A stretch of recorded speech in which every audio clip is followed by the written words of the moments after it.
Good evening, little soldiers. So, if you're all ready for bed, I'm ready for bed. I've got my blanket all ready, so I'm all cushy.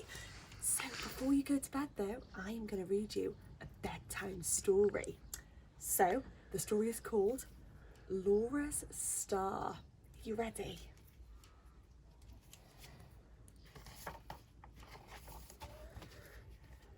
I wish I had a friend, sighed Laura as she gazed out of her bedroom window.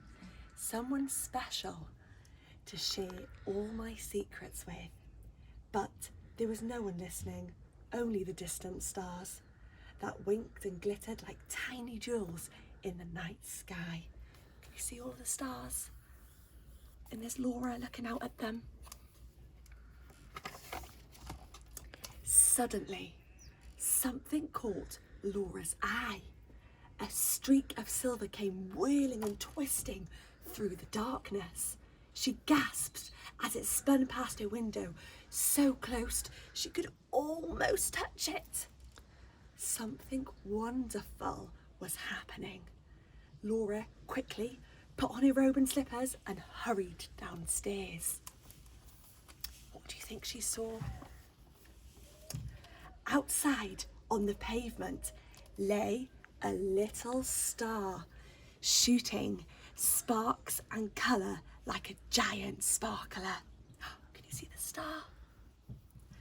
You're beautiful, Laura whispered.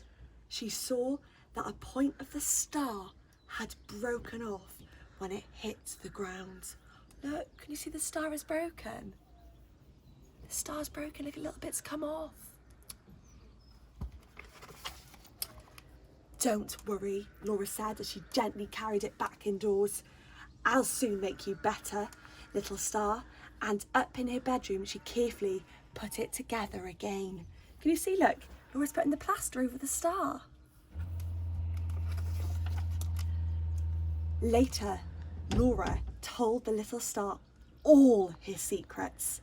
It seemed to shimmer more brightly than before, as if it understood.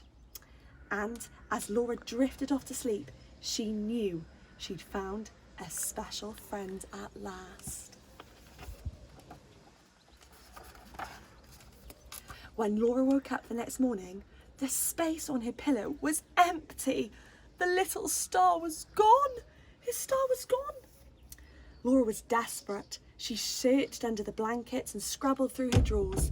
She looked high in the closet and crawled low beneath the bed, but it was no good. She couldn't find the little star anywhere. Laura felt so cold and empty, as if all the light had drained out of her.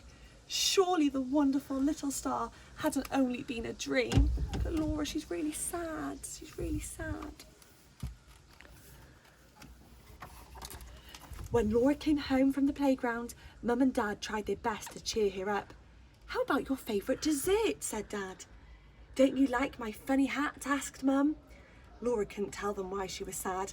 They'd probably say that the star was just her imagination.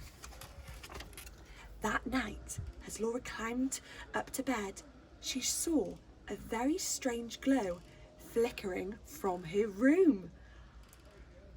She pushed the door open.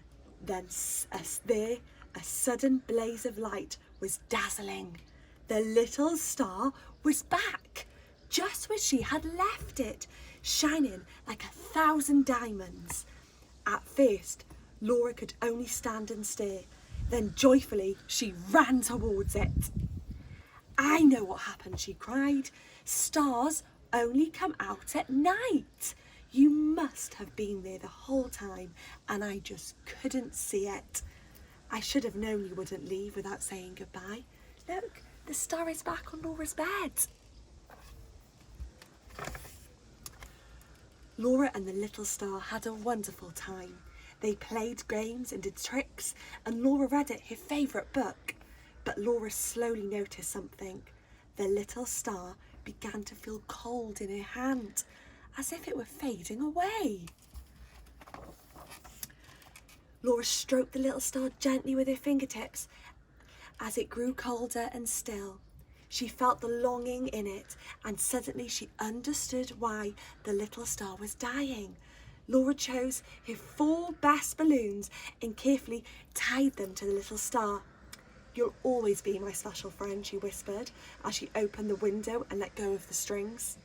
Slowly, the balloons drifted up into the darkness, and the little stars twinkled at Laura as it grew smaller and smaller until at last it joined the other stars in the midnight sky.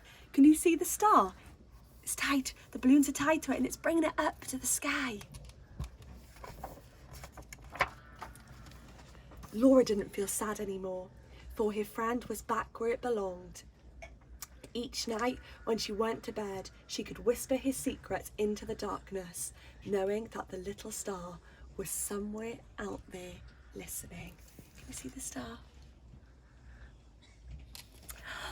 Well, I hope you enjoyed that bedtime story. So good night. I hope you have a really good night's sleep. Bye.